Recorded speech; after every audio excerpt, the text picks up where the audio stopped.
Hi everybody, it's Joey Remenyi here from seekingbalance.com.au, and we had a few little tech glitches getting this live Q&A up, but here I am and I'm actually going to use my phone. Thank you to everyone who submitted questions for Balance Awareness Week. And I'm assuming that a lot of people listening have experience with vestibular conditions in some way, shape or form. And Balance Awareness Week happens once a year, September 13 to 19, and it's a great time to chat about the vestibular system and learn about actually the beauty, the miracle and the complexity of the inner ears and how they're communicating with the eyes, with the spine, moving in and out of the brain like a beautiful relay system. There's a lot of information traveling through our ears. So often we think about the ears for hearing, but they're also the organism and the apparatus, or the organelles for balance. And in our inner ear we have our semicircular canals and we have our otoliths, and these little amazing bedrooms are basically collecting vibrations all day long, whether we're rotating or tilting or turning, accelerating, decelerating, stopping, starting, and all of these vibrations are being collected by both of our ears, and they're taking that vibration information of movement or stillness and sending it to our brain, where our brain will then move it all the way around the cortex to various locations to help us figure out what's going on, where are we, up, down, north, south, east, west. All of these orientation skills are happening through our ears and our brain. And then of course we have our reflex system, where the ears communicate with the eyes, so that as we move the head like this, our eyes follow in equal and opposite proportions, and that's called our vestibular ocular reflex. And if we don't have that reflex, the world is a very dizzy and awkward place. We can get oscillopsia, which means our vision is jumping. And because I'm holding my phone, it'd be kind of like this all day long. So it's very discombobulating if we don't have sharp vestibular ocular reflexes, and they are some of the body's quickest reflexes. So they're highly evolved, and in fact when we're pregnant with a little baby in our belly at only 26 weeks gestation, that baby already has very fully developed ears. So the ear organ, that sensory organ, is the first to develop for human beings, and we think that's because the balance and orientation system is actually important for traveling through the birth canal. So the short of it is, your ears are collecting not only sound vibrations but also movement vibrations, and it's helping us navigate the world and find the ground and move through textured surfaces or slopes, move quickly, move slowly. And then the other reflexes I'll quickly mention are the vestibular spinal reflexes, which they help keep our neck steady on our shoulders so we're not like a googly doll. And so our ears are constantly telling our body how to maintain steadiness, how to be upright, how to be squat, how to lunge. That's why we're not falling over. We've got all these little tendons and muscles that are responding to the messages coming from our ears. It's really a complex and elaborate, amazing system. And I can say that is definitely why I put so much time studying the inner ears in my vestibular audiology career, because they're remarkable, they're beautiful, they're amazing. So I've had a few questions about the vestibular system for Balance Awareness Week. And I think first up, it's just really important to remind people that there's a lot we still don't know and a lot we're learning, because they are so complicated and miraculous. And there's 5 major parts to the balance organs. So there's the 2 otoliths and the 3 semicircular canals, and beside that is the hearing apparatus. And they have their own nerve bundles. We have the vestibular nerve bundle and we have the cochlear nerve bundle, and they meet and travel to the brain.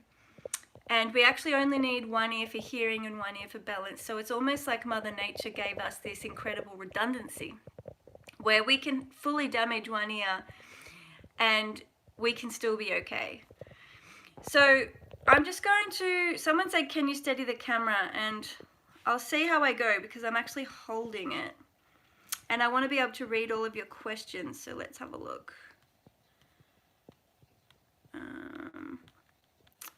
I might start off here.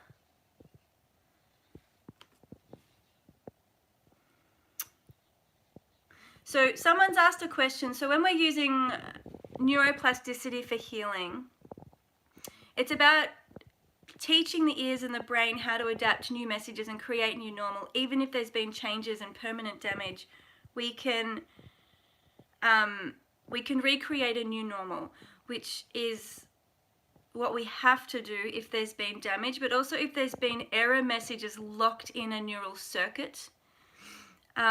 So neuroplasticity is really that missing piece when nothing else is working. So medications or psychology or traditional vestibular physiotherapy, when none of those things are working and we feel really stuck in our symptoms, there will be a piece missing in that elegant neuroplasticity adaptation process.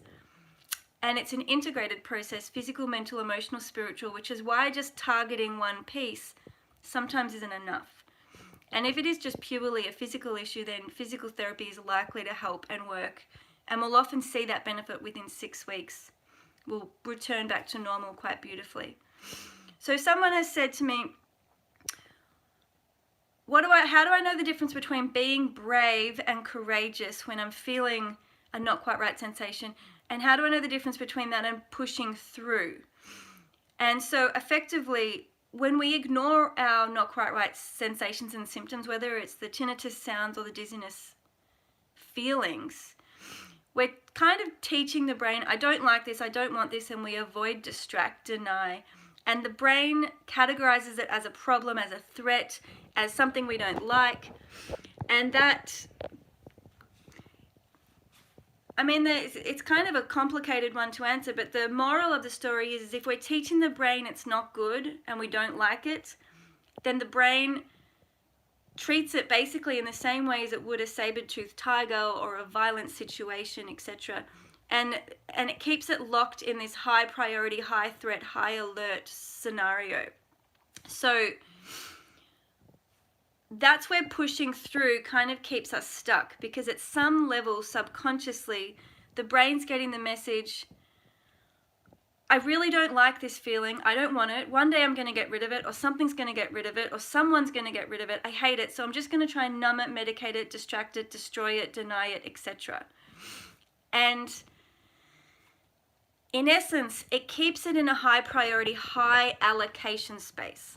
So your brain is allocating what it deems as important, and saber-toothed tigers and life-threatening dizziness or tinnitus sensations are going to be kept in that high priority category, which means they're given lots of neural power, lots of neural synapses, and they're made louder and more intense over time. So that's where the pushing through, numbing, ignoring, denying, distracting kind of lets us down. We're getting the opposite impact of what we want. However, if we're gentle and courageous and we kind of give ourselves this, oh well, I'm hearing this and I'm feeling that, but I really want to go visit my friend, or I really want to go surfing, or I really want to try this new restaurant. And what I'm going to do is I'm going to be really kind with myself, and I'm going to nurture myself as I move into this discomfort. And I'm going to take the discomfort with me, and I'm going to talk to it, and I'm going to ease into it. I'm going to come with a place of loving kindness, that I'm not distracting or denying it. I'm bringing it with me with a loving perspective. That actually shifts the brain chemicals. It shifts the way the brain is relating to the sensations, to the signals, and it also gives the brain an opportunity to actually process that data. Because remember, the sounds and the dizziness signals are coming through the ears as vibrations, and when we deny, distract, ignore it, avoid, the brain's actually cutting off that message and communication. It's not able to appropriately process it. However, when we acknowledge it with loving kindness, with curiosity, with this integrated neuroplasticity approach, I'd call it the ROCKSTEADY approach. When we acknowledge it with kindness and bring that loving curiosity towards it, the information can actually pass through the brain, but not in the saber-toothed tiger direction, in this, oh, okay, this is interesting, I'm going to lean in, I'm going to feel into this, and it's safe. So the brain's now getting both the dizziness signals and the safety. And with time, and of course with a bit of courage, because moving through discomfort does take courage, with time, with repetition, with intensity, duration, and frequency, we actually teach the brain, okay, these signals are boring, they're irrelevant, they're super safe, and the brain will filter them out and reallocate resources. So I hope that answers your question, but to be honest, most people really struggle with, am I pushing through or am I being gentle, kind, and courageous? And they don't get it until one day they really drop into this place of loving kindness towards themselves and towards their things they're hearing or sensing or feeling, and they're like, oh, okay, now I get it. So I would suggest, if you're not really sure, you probably haven't quite accessed that space of true loving kindness, compassion, self-compassion, that is, and curiosity yet. And as many of you know, I've written a book. It's coming out in mid-November. Everybody's welcome to the book launch. Pre-orders open end of October. And I talk about this in the book, you know, and it is a discussion that we have to slowly take in. It's not necessarily a quick learning, quick fix process. It's really changing our whole mindset, whole philosophy, whole way of life towards what we're sensing, feeling, and hearing. So, great question. I'll just check if there's any other simple ones here.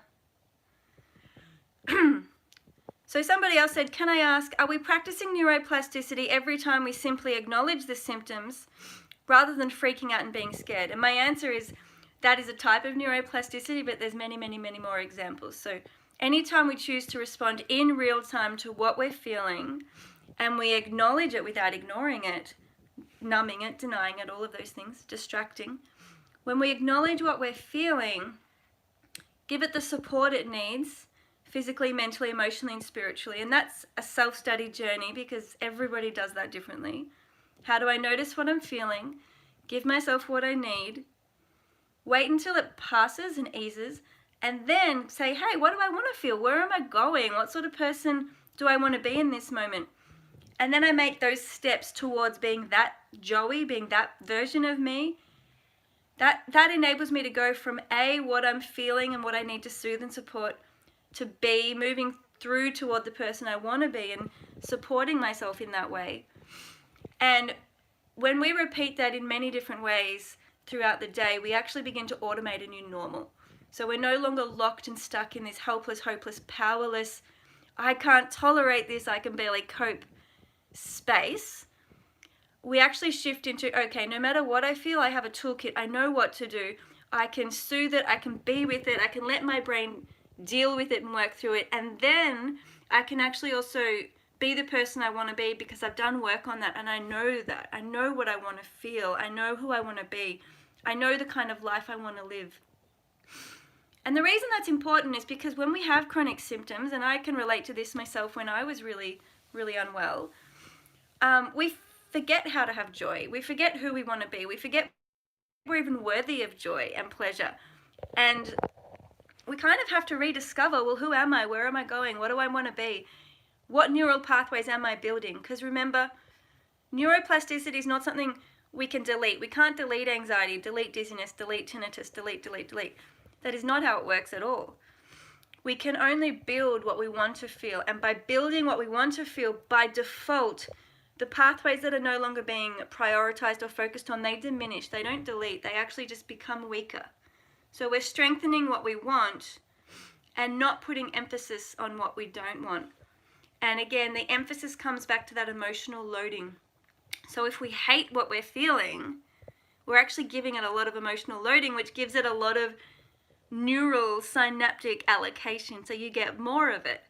Whereas if we take the no big deal approach and loving kindness and curiosity and, oh, I wonder how long this will last, it's actually got a lower emotional loading because it's not deep hatred, and definitely doesn't have to be deep love either. Although you can take a loving approach towards symptoms which has a emotional loading that moves it in that oxytocin, dopamine, feel-good direction. So hopefully that's starting to clear up a little bit of those confusions. Excuse me. Someone's asked if I can talk about neuroplasticity with chronic symptoms such as painful migraines. Basically, it's all the same process. It doesn't matter what you're sensing and feeling. It doesn't matter if it's chronic pain from arthritis, long-term anxiety, depression, isolation, loneliness. severe migraines, visual distortions or disturbances, any form of vertigo, dizziness, not quite right, spacey, astronauts, roaring tinnitus, pinging tinnitus, you know, sensations of wetness on your skin. So remember, we have the 5 senses. We can get sensory distortions through taste, through smell, through sight, through hearing, through balance, through feeling, and through our skin. It literally doesn't matter what unpleasant sensation you're feeling. The process of healing it and rebuilding what you want to feel is the ROCKSTEADY journey. It is not related to your condition. It's not related to your age. It's not related to your gender. And it's not related to your time since onset of symptoms. We're tracking people with research all the time. And we're noticing significant improvements in my clients who go through the ROCKSTEADY program and who complete all 6 modules. At the end of it, those improvements are seen regardless of how long they've had their symptoms, regardless of what their diagnosis was, regardless of how old they are, and regardless of their gender. It's really incredible. It's a very whole person process. So I hope that answers your question. Basically, we have to know what we want to build, and we have to know how we're going to soothe what we're feeling to, I mean, you're not tricking the brain, you're actually educating the brain. You're saying, actually, brain, we used to think this was going to kill us and it was life-threatening and it was a really big deal, but that was all a false alarm. So now I'm going to teach you another way of dealing with these sensations and feelings. All right, so this is a bit of a complicated question, so I'll probably just give it a small answer. So someone's asked, what part of our system is involved in motion sickness? And, you know, which part is involved in telling our brain the motion has stopped? Why for PPPD, persistent postural perceptual dizziness, do we feel motion inside our brain when we get dizzy? I'm getting good at using grounding to override the message. Great. So this person's learning to establish a feeling of grounding and steadiness when they have the persistent feelings of dizziness inside them, even when they're still. And when it comes to motion sickness, basically the balance system from the inner ears is traveling through the midbrain along the 8th nerve, and it goes through a relay center called the vestibular nuclei, and it's probably there that some of the issues are happening, where some of the information is not getting filtered properly. So some of the movement sensation is potentially not either getting ignored as deprioritized, it's actually passing through, so we're feeling all of this awkward movement sensation when really that part of the brain that's the filter was supposed to block it out and say not relevant, not good. So there's little filter areas in the brain, little relay centers, and then from there the balance information is traveling throughout broader parts of the cortex, the frontal parts of the brain. And interestingly, other parts of our body, so we have speech areas of the brain, we have visual areas of the brain, we have touch areas of the brain. The brain's very organized, but for balance, we don't have a balance area of the brain. Like, isn't that amazing? It's like, it's such an important part of our lives. It's so important that it actually goes to all parts of the brain. So we don't have a balance center, we don't have a balance cortex. And that means, A, there's a lot of redundancy because the balance information is going from the ears through the relay center of the midbrain and then to all parts of the brain.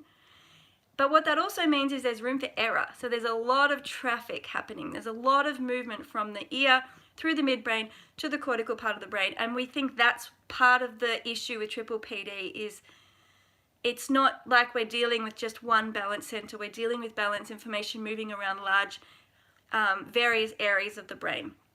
So there's a lot of redundancy, which is great for healing, but there's also quite a lot of room for error. And the other tricky piece, which I'll briefly mention, is balance information is moving through the emotional areas of the brain.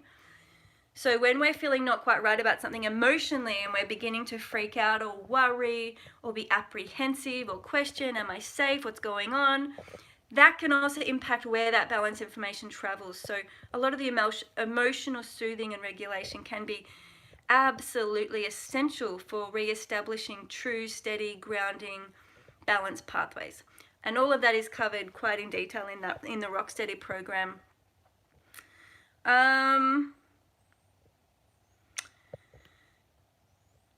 think I've answered that question. That was another question based on pushing through.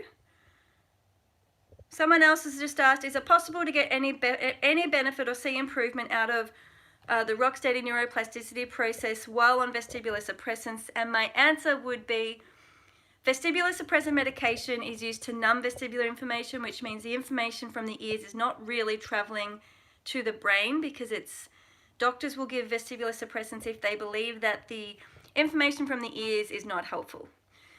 And for a very short period of time and in very certain circumstances, that might be helpful. Like, let's say you're on a bus trip with people and you don't want to vomit anywhere and you just have to get from A to B. Sure, vestibular suppressants are a really good idea because it might mean you can tolerate the bus and get to where you need to get to. But in the long term, we don't really want to block the ears from talking to the brain. We need that information, and we need that information to reset it. So look, vestibular suppressants in the long term is not ideal for neuroplasticity. However, because you've specifically asked about the ROCKSTEADY process, ROCKSTEADY goes through the physical, mental, emotional, and spiritual aspects of healing, including what you believe in. Do you believe in your ears? Do you believe in your body? And I would suggest that improvement is absolutely possible, because a lot of this is mental. What am I doing with the thoughts, persistent doubts and worries? How am I soothing myself emotionally? How can I get on top of that emotional piece? And then the spiritual question of, do I believe in my body? Do I believe in myself? And you may find that going through the process, it gets to a point where indeed you do choose to take yourself off vestibular suppressants. You talk to your doctors about it, and when you remove one support resource, which in this case could be the medication, you need to replace it with something else, which may be some tricks and tools through neuroplasticity in the ROCKSTEADY process. So it's not like you suddenly just don't have medication. What we want to do is to be able to build that steadiness and that grounding and boost that proprioceptive system, which will actually replace what the medication was giving you. So definitely give it a go. Stay with the process, and I would just begin to question, why am I taking the suppressants if it's a long-term decision? Because that is not medically recommended. As far as I'm aware, that's unlikely to lead to the best outcomes. All right, so now I need to go back and find more questions. One moment, bear with me. I'm doing this with my left hand.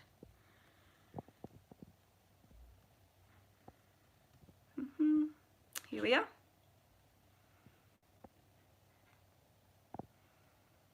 So I've had a bunch of questions come through about hormones, and absolutely, our hormones are like little messengers that travel through our body, and they totally impact how we feel. They impact our sensations, they impact how we process the world, how we feel in ourselves, how we feel in the world. And through classical hormone changes for both men and women, so for men, issues can happen when their testosterone's out of whack, out of balance.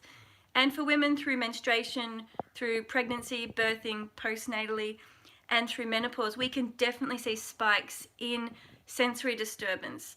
So that can be any form of vertigo, dizziness, tinnitus, and emotional fluctuations, and all of these things can erupt because suddenly our body is changing. The hormones are telling us something's not right. I'm not who I used to be. So the question here is related to, like, what do we do about that? Do you recommend hormone replacement therapy? I literally don't recommend anything, including I don't even recommend my own programs, because I don't know you, and it's not a one-stop shop. It's not a one-stop, like, quick fix. So we have to know ourselves and know what's best for us. So it's always good, I think, to start with what's the least invasive thing I can do. And hormone replacement therapy is quite invasive, and it does have huge cascade effects. So we're affecting the whole system, and sometimes the side effects can be really unpleasant. So it may not be the first option that people go for. And I have noticed when people go through something like a self-study process, which is the ROCKSTEADY process, is self-inquiry. It's about saying, who am I? How am I in this moment? What do I need in this moment? In what places am I letting myself down and not getting enough support? And really going through that physical, mental, emotional, spiritual inventory of saying, okay, this is a new rite of passage. This is a new chapter in my life. I need to show up differently in different ways. A lot of that can actually change our brain chemistry and help soothe that hormonal imbalance. And then, of course, you can look into, healthy eating for our diet, healthy sleeping patterns, healthy relationships surrounding us. So our hormones are very much almost a mirror of the life we're living. I'm going to have an interview shortly coming up, I think next week, with Dr. Claudia Welsh, who will speak directly on hormones and how we can balance our life to balance our hormones. So hormone replacement therapy really is way down the end of the line once we've tried everything else. So I think it's the important take-home message for me is hormones don't need to control us and don't need to run our lives. Because we have so much choice and we've got this incredible prefrontal cortex so we can make so many decisions and be responsive, we can actually override some of those larger hormonal ways, and we can self-soothe and we can make choices that support the hormonal replacement. That there is a natural hormone replacement happening throughout the month, throughout the day, throughout the week, throughout our lifetime. And we can be in support and in flow with that instead of fighting it, resisting it, hating it, or trying to change it at a pace that our body's not ready for. So there are a lot of tricks and tools we can use to bring back the steadiness, the peace, the grounding, the quietness. And those are very personal, but those tricks, tips, and strategies and tools are things that you will learn once you start asking the right questions. And I think that's really where healing just takes a totally different pace, is when we start asking the right questions of our body. And to give you an example of this, often when we're really feeling helpless, hopeless, powerless, and victimized, and really at the mercy of our symptoms, like they're ruining our life, we'll ask questions like, why are you like this? Why me? How do I get rid of this? What's happening? What's my diagnosis? Why can't the doctors fix me? That kind of question, those questions will be the ones that we tend to go to first, when actually none of those really help our healing. And at best, it may or may not help us get a diagnosis, because even getting a diagnosis is pretty tricky. So a different style of questioning could be, okay, what does my body need from me? What's changed in my life in the last little while? How can I support my body right now? What fears are showing up for me? How can I bring more loving kindness and curiosity to what I'm sensing and feeling in this moment? How can I slow down and pause? How can I feel more safe in my body?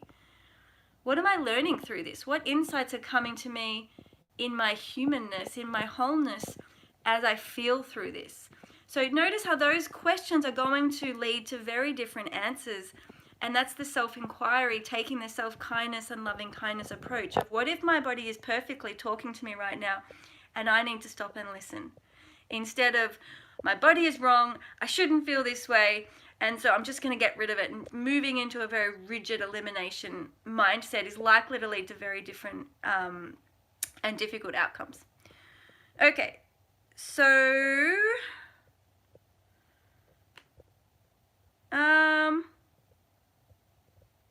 someone else asked a question about coming off medications. Look, that's just a personal process. You need to talk about it with your doctor. And the biggest thing is, make sure you have a doctor who philosophically aligns with you. All of the doctors I work with agree that medications are not long-term. They are short-term strategies to help you build the resilience and strength and focus and concentration you need to actually use neuroplasticity. Doctors understand neuroplasticity. They get that it happens, and they see it in all of their clients who heal. And they're like, all right, great, you're better, good, see you later, get out of here. And some people get stuck and don't heal, and they're like, okay, well, nature hasn't taken its course here. This person is stuck and needing support, so I'll medicate them. What doctors don't understand is how neuroplasticity works. They can't give you the methodology or the how to use neuroplasticity. So find a doctor that understands the importance of implementing a daily practice and supporting your neuroplasticity towards healing, because then I think the conversation about medication will become a lot more realistic. And if you're dealing with a doctor who's like, no, stay on medication, it's the only way, just get a new doctor. It's not the only way. It can be an important supportive piece for some people, but really, it's your body. You choose what you put into your body. You know what is working for you and not working. People like myself and doctors, we don't know how you're feeling when you take certain drugs or when you try certain tools. It's you. You're the expert in what's helping you. So it's really important that you advocate for yourself and find supportive people in your team who support you and who help you navigate it. Okie dokie.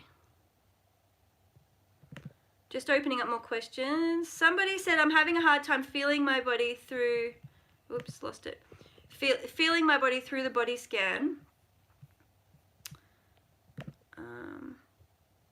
And this can be really common, and I have to say, for myself, it took me until I was 26 years old. I'd already been practicing yoga for 11 years in that point, because I started yoga around the age of 15, intensely studying yoga. It took me 11 years until I really felt grounded in my body. Like, I was so anxious and so dissociated and just had no idea about any of this stuff back then. I was really coping and pretending and faking it. It took me a really long time to actually relax into my body and feel it and get curious and just feel that solid contact on the floor. So if you feel like it's taking you a while, first of all, don't worry, that's still normal. Be patient with yourself. And this person said, I'm waiting for this magic moment that I feel connected to myself. And she's wondering, are there any tricks or tools? And you can use self-massage if you can't really feel into your body scan by closing your eyes and scanning. If there's that level of disconnection like I had, you may want to wiggle your toes, press your feet into the floor, tap your body, massage your body. You can even like have a heavy blanket over you and feel the heavy weight of the blanket, or have an air conditioner blowing air on you and feel that, you know. So there are different tricks you can use, but they're short term. In the long term, trust that you will reconnect to your body, and you will be able to feel it when you close your eyes and connect to your elbow or to your ankle or to anywhere. You'll re-engage that level of proprioception and you'll come home to your body. So yes, it takes time, and that's okay, and use any tricks that you invent for yourself to help you feel in your body. There's no right or wrong, absolutely. There's no right or wrong. Someone else said, is it possible to do the wrong balance exercises? That to me is a funny answer. It almost implies like you're looking for a rule book. The way you heal depends on what you feel right now and what you want to feel. So if you're just doing random generic balance exercises, ask yourself why. Are these exercises moving me towards feeling what I want to feel in my body? And are they moving me towards being the person I want to be? Because random balance exercises or generic balance exercises are usually not much use after 6 weeks. They're usually very specific for re-establishing specific vestibular reflexes. And beyond that, it's usually more of an emotional process. What do I want to feel? Do I want to feel calm, steady, courageous, adventurous, peaceful, loving, generous? And do I want to practice that sitting, standing, squatting, all of these things? So really tailor your balance exercises and make sure they're specifically in alignment with what you want to feel and your desired sensations, which is what we start with in Module 1 in ROCKSTEADY. Hello, Joey. How do I find security and balance while living in difficult times of fear, insecurity, and paranoia? If you have the ROCKSTEADY program, listen to the audio in the live group calls. I think it's a monthly group live call on meeting fear with grace. We talk about that in detail. And also the 7-day program gives you some strategies for finding safety in your body. And that's what it is. It's, well, how can I find safety? Regardless of what's going out in the world, there might be bushfires. There might be this, you know, COVID-19 and unemployment and lots of challenges right now in the world. That's out there. How can I find safety and security in my body? The only person to really answer that is you. It's what do you need for soothing? What do you need? So that will be your little project of self-inquiry. How can I bring self-kindness and loving reassurance to myself so that despite what's happening out in the world, I can generate a sense of calm, peace, and steadiness and safety within myself?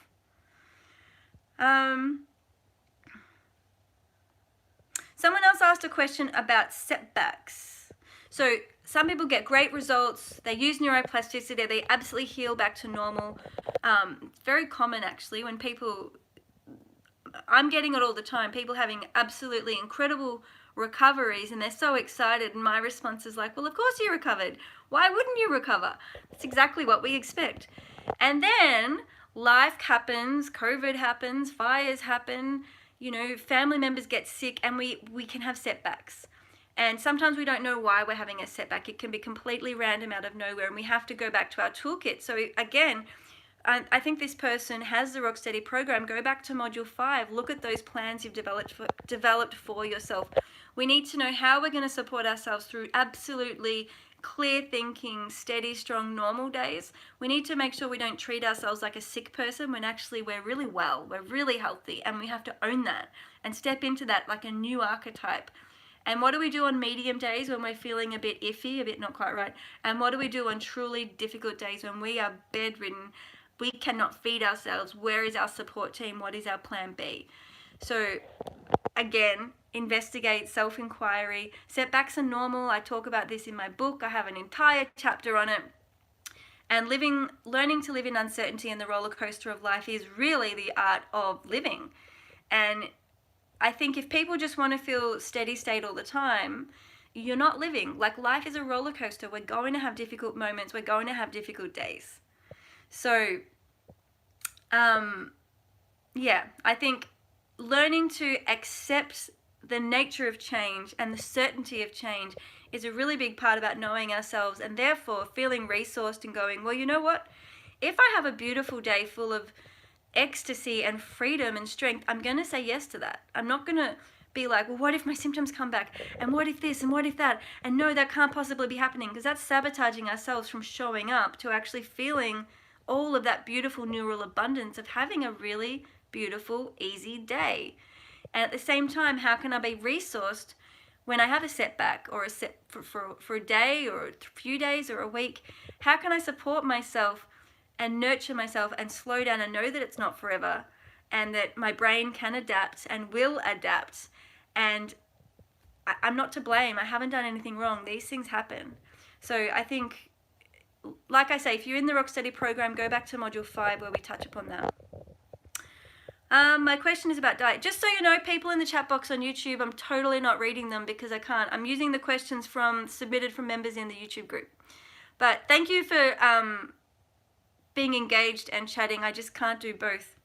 So, I've got a question about diet here, and people wanting to know if diet helps in any way with vestibular conditions or tinnitus, and my answer would be no. Like, eat normal, healthy, fresh food. Like, just eat like a normal person. You want to eat in exactly the same way you will eat when you are well. So think about having no symptoms. You're 100% perfect. You're healthy on every level. Eat that way. And I always come back to eat colorful foods, eat beautiful vegetables and fruits, and eat food that you know where it comes from, kind of thing. Eat well and love your food. And if you have, I mean, I don't do the diet supplementation thing at all, but at the end of the day, if you see a functional medicine specialist who can do your bloods and tell you, okay, you're low in zinc or copper or retinol or vitamin A, listen to them and listen to what foods might give you that nourishment, right? So you want to speak specifically to the nourishment and what nutrients you want to bring into your body, and use food to do that, okay? Mother Nature knows what she's doing.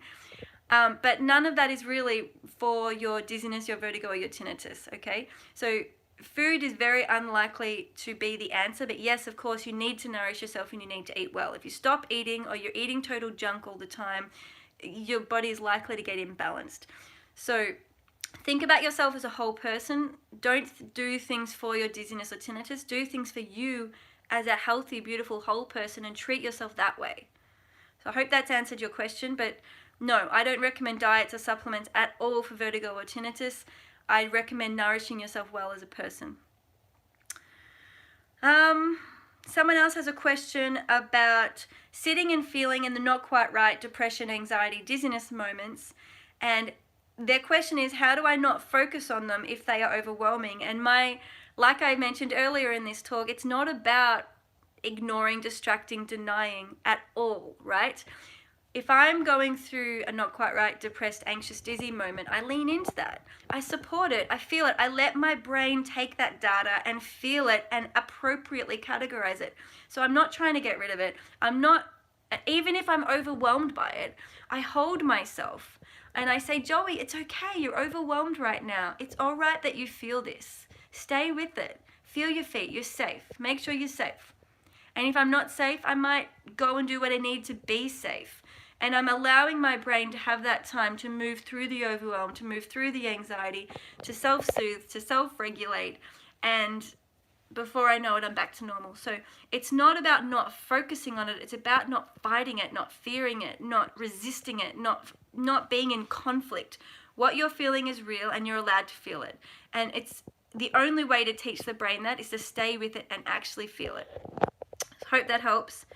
Key words there would be self-compassion, self-kindness, and feeling. Like, stay with the feeling. Feeling is healing. Whatever we feel, we fire, and whatever we fire, we wire, we hardwire. So feeling is healing, and healing really is resetting and rewiring our system. And that's why it's so important to remove the fear, remove the anxiety, remove the resistance, because that's keeping us in the chronic stress, chronic worry, and it's disabling and debilitating, and it prevents our recovery. So a lot of this emotional education and emotional skills and tool sets, they're so personal. I mean, you can't really just do a generic quick fix for that. We have to figure out, what do I need? And that's why I built the ROCKSTEADY program, to be so flexible so that you can ask questions and find your own answers. You can design your own way of recovering, because the way I do it will be different to how the next person does it. Somebody else is talking about how they feel like their spine acts as a metronome, which is like a ding, ding, ding, ding, ding feeling.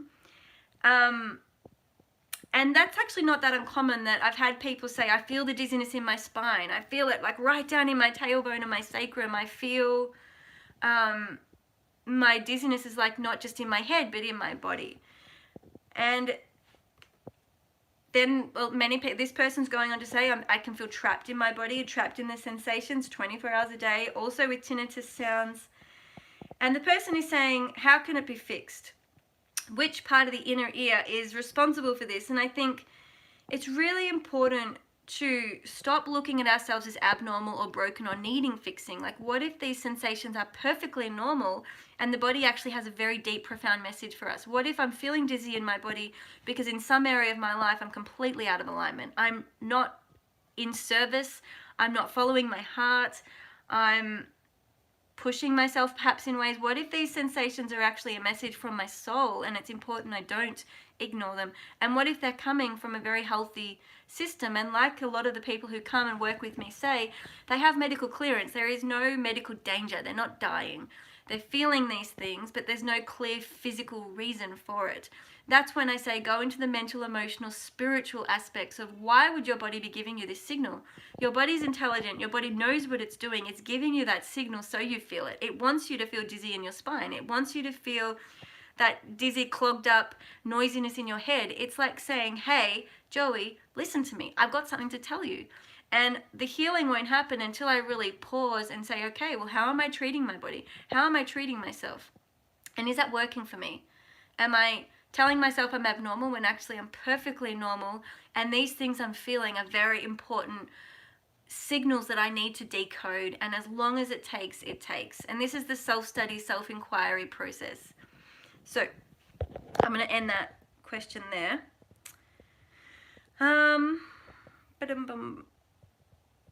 Okay, this is a really good question.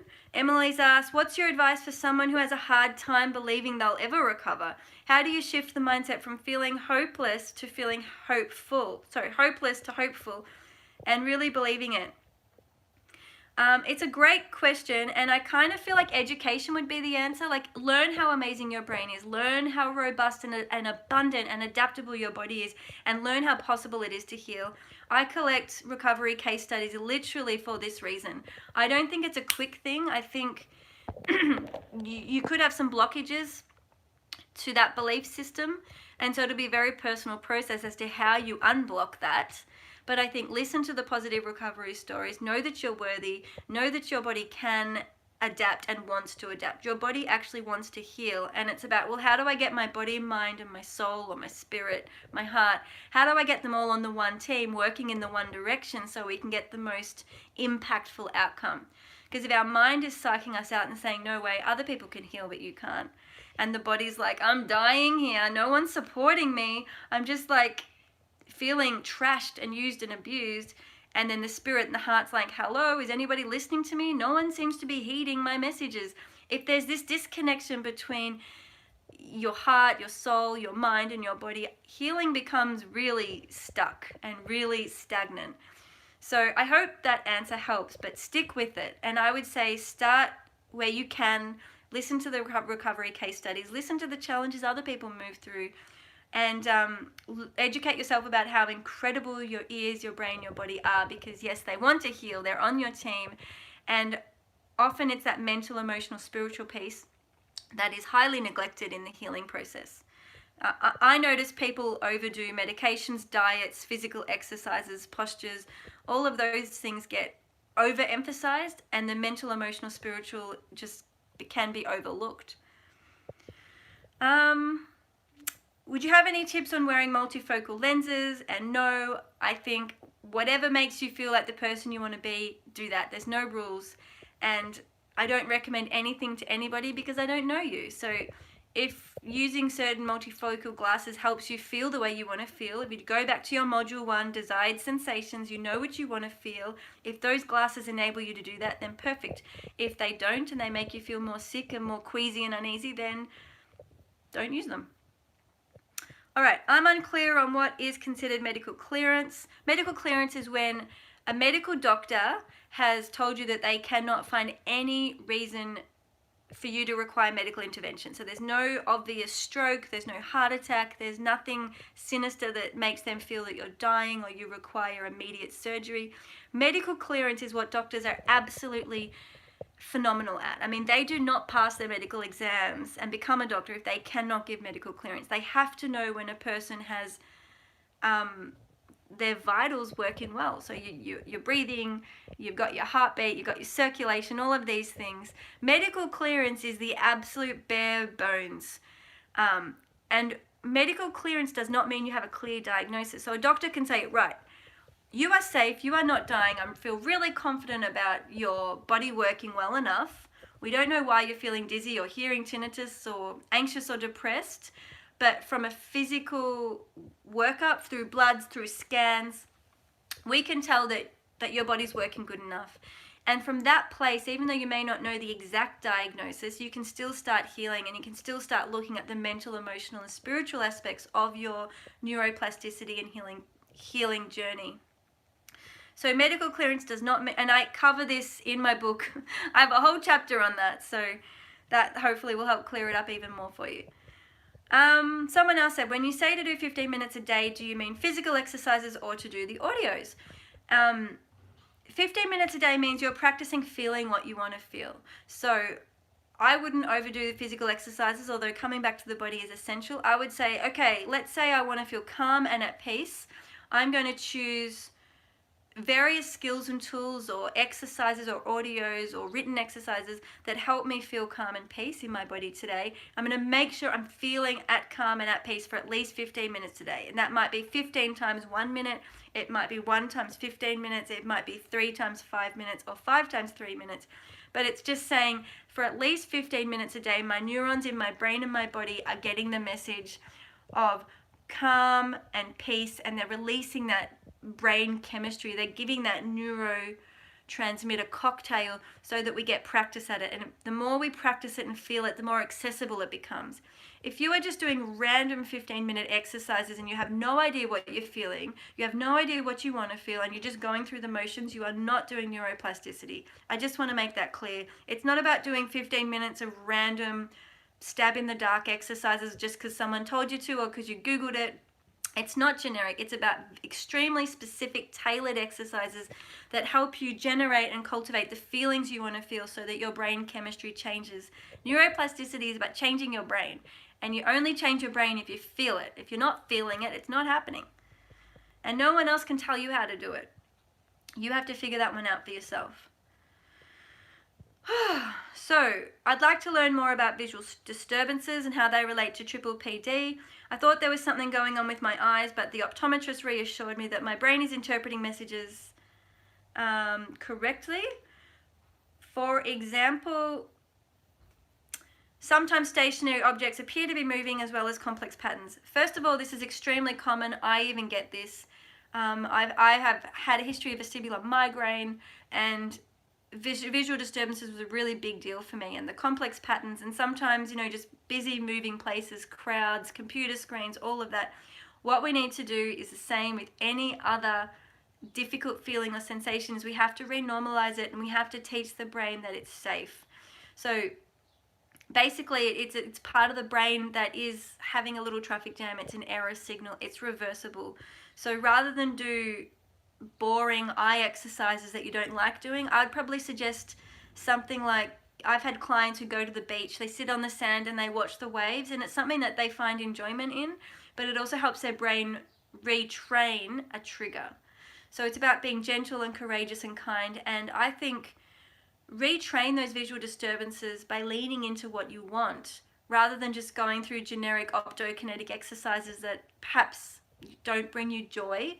You're going to get more bang for your buck. Remember, neurons fire with more intensity where there's emotion. So if you're enjoying being at the ocean, or if you enjoy people watching at the train station, sit down and watch people move in little flurries and clusters, and allow your brain to renormalize what would have been an uncomfortable trigger, can actually restabilize and return back to completely normal visual steadiness. Someone else has asked, I'd like to learn more about accepting my body's sounds and not fighting or hating them. They are there and I can talk to them, but sometimes I get very overwhelmed and I just want to scream and try to run away. Also at night, when I try to relax before I fall asleep, I can feel my eyes jiggle, which jolts me awake. Great. So basically all of this is normal, and I would just say stick with the ROCKSTEADY process, like wanting to run away from ourselves, feeling the eyes jiggling, hating it, wanting to scream. I mean, those are all normal emotional expressions. It's like, ride the roller coaster, be human. Stop trying to make yourself this perfect, nice, pretty, polite girl. Like, be wild. You're a wild human. And support yourself and accept yourself as you go through these feelings of rage and grief and, you know, being annoyed at yourself. I won't swear. And again, it's about trusting yourself on that journey, and ask yourself, rather than talking about the tinnitus or the eyes jolting, say, okay, what am I feeling right now? What's the underlying feeling? Is it grief? Is it sadness? Is it pain? Is it hurt? And attend to that. Right? So rather than think it's about the eyes jolting or the ears ringing, it's not.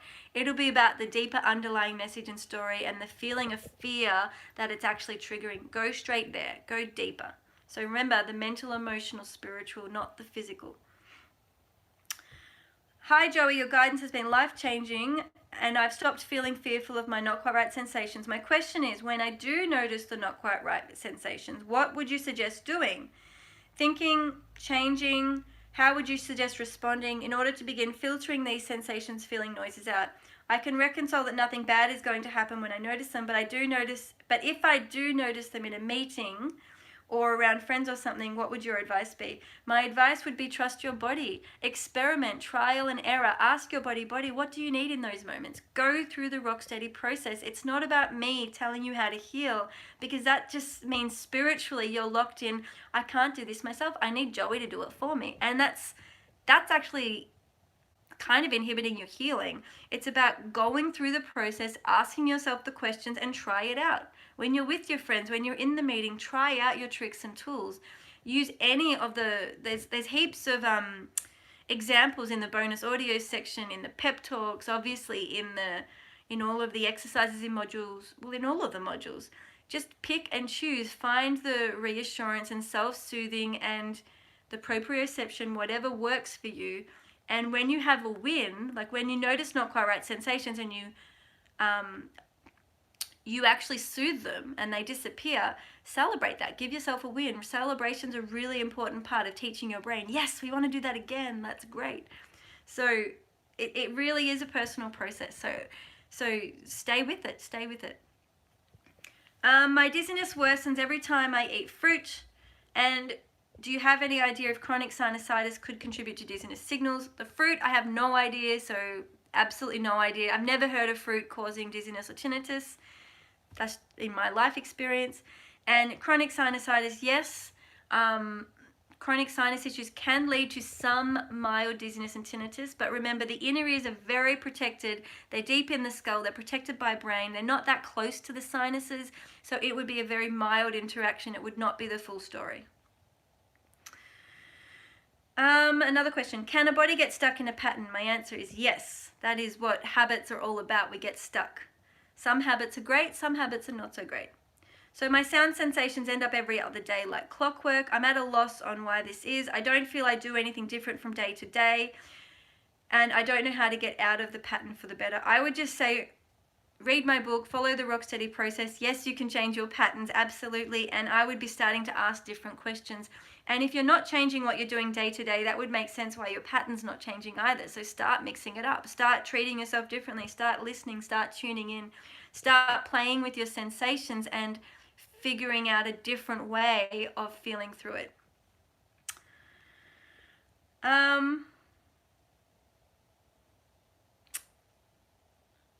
So someone else is talking about this one. This one's a bit difficult to ask because I think the person is English as a second language. So let me just try and.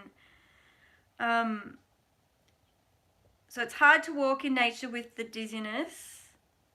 I'm far from being the person who I was. I have a major problem because dizziness has a blockade in my brain.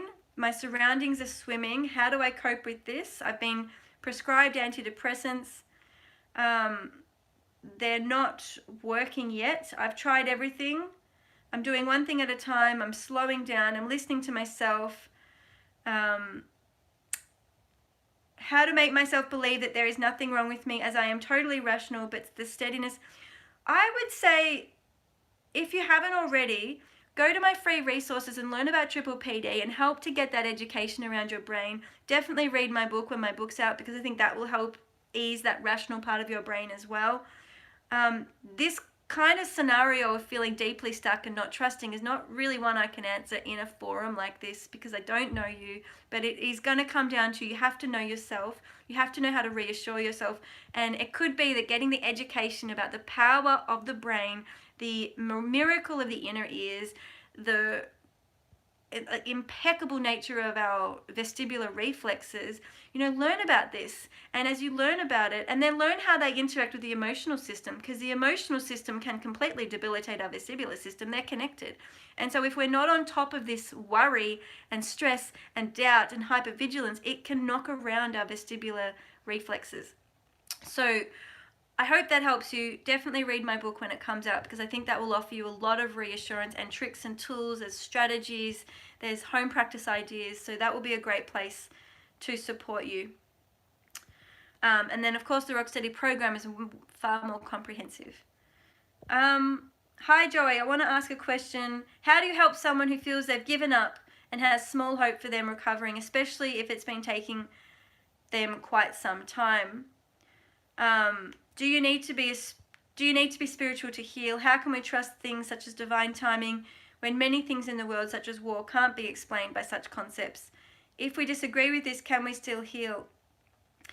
Look, my answer to this was you don't need to help someone. They'll do it themselves. And by thinking we need to go in and rescue people and help people disempowers them. Whatever people believe changes moment to moment anyway. And I think when we're ready, we will naturally move towards this idea of a spiritual sense of I'm on this planet to learn. I'm on this planet to be the best version of me. And life is a mirror.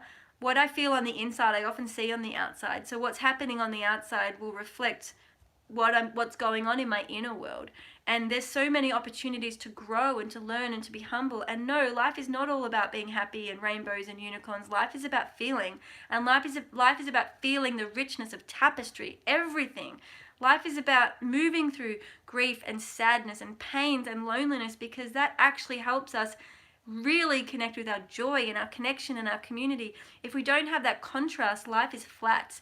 And so I think spirituality is a very broad concept. Everybody has their own version of it, right? It doesn't need to be religious. It doesn't need to be hoo-hoo wah-wah. It can be just this profound sense of being and exploring and finding our place on this planet. So my first answer is you don't need to help people. Just be yourself. And by being yourself and trusting your own alignment and your own light and your own learning, they may or may not learn from you, but just trust that they are in their own little boat and they're rowing their own boat, and that's their life and that's their journey. We don't need to jump in and paddle for them. So I hope that answers that.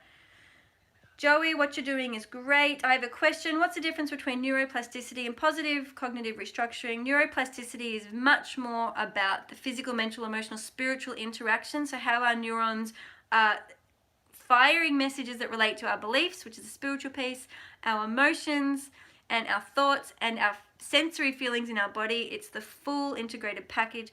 Positive cognitive restructuring is looking at one piece, which is the mental aspect. Another question, would love to discuss or hear success stories on how to get out of that I don't think of the word elephant game. Again, trial and error. Different people are going to have different ways of moving through that dilemma.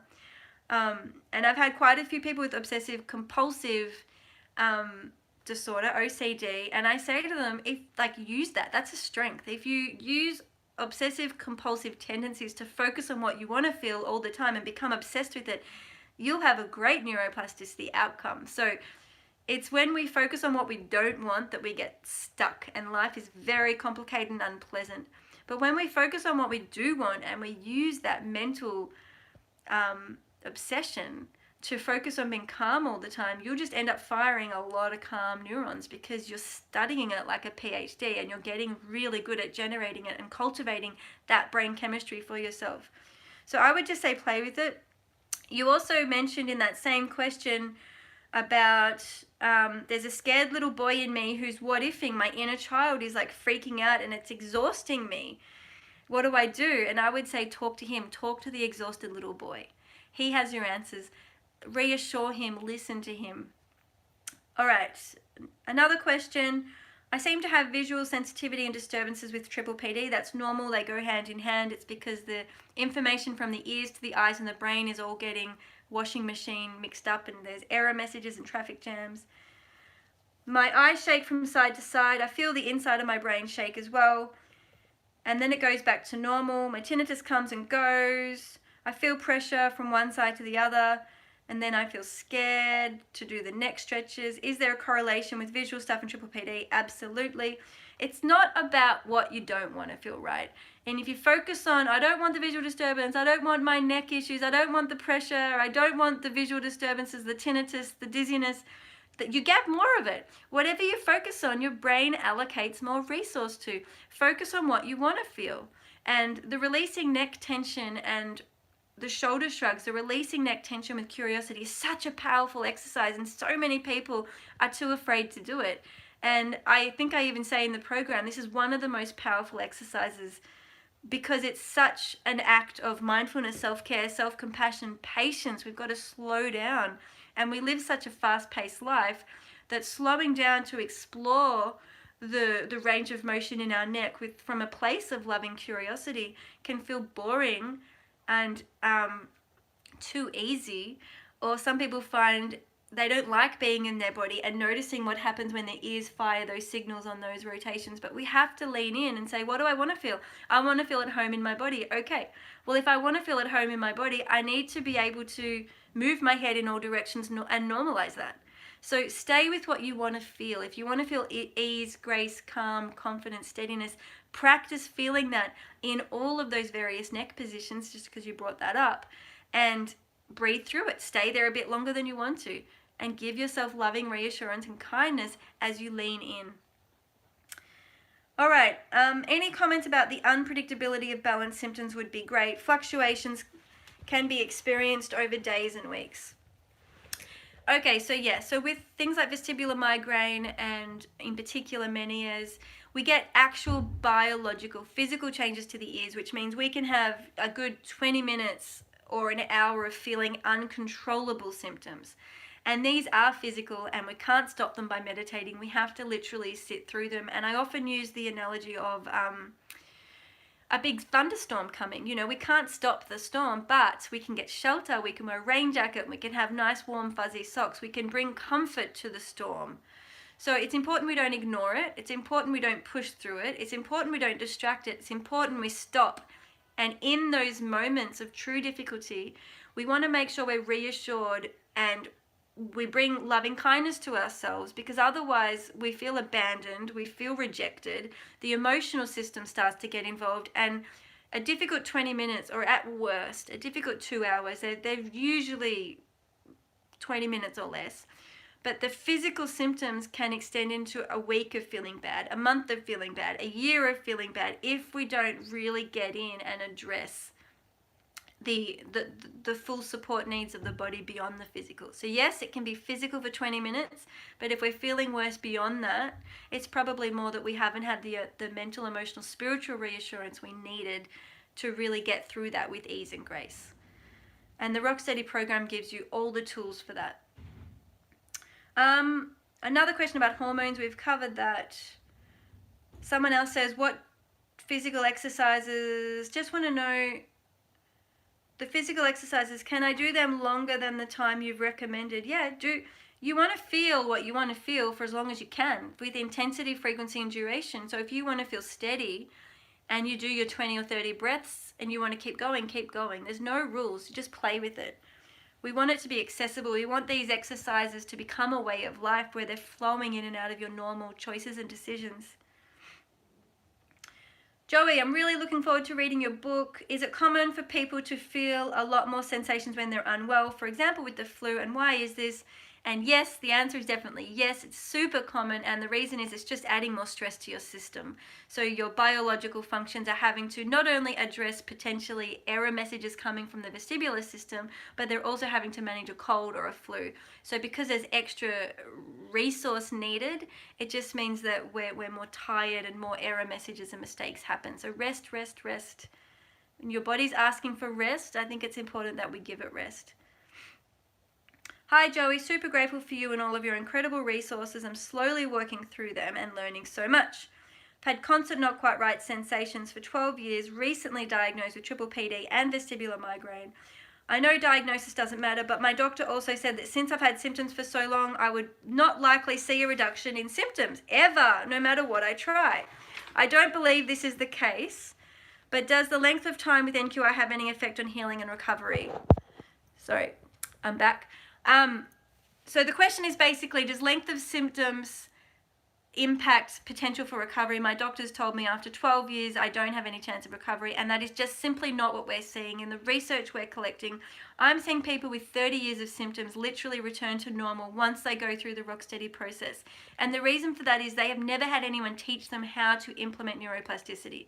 They've tried physical therapy, they've tried psychology, they've tried medications, they've tried well-being and health and osteopathy, chiropractors, kinesiology, spiritual stuff. They've tried it all, but it's all been fragmented. And the ROCKSTEADY process teaches you how to integrate it and how to really become, as a whole person, the new person you want to build and be. So don't let that information psych you out. You can heal, you can recover, it is possible. No, we can't predict your outcomes. You have to hold it lightly, support and nurture yourself in what you're feeling on any given day. And like I say, I cover this in the book, so the book and the program. All right, I think we're coming towards the end now.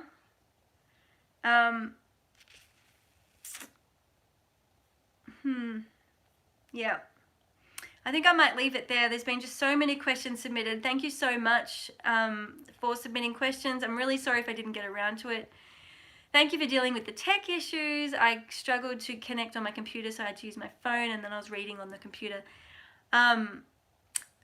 For Balance Awareness Week, I think it's really important that we stop and just appreciate the miracle of the inner ears and the brain. I mean, it's just, the more you learn about it, probably the more you'll learn to love your own ears and your own brain. So that would be my recommendation to anyone would be, Google some anatomy, get to know it. I've got some incredible illustrations being put into the front of my book for that purpose, to really inspire awe and beauty and respect for our brain, for our neurons, for our synapses, for our inner ears.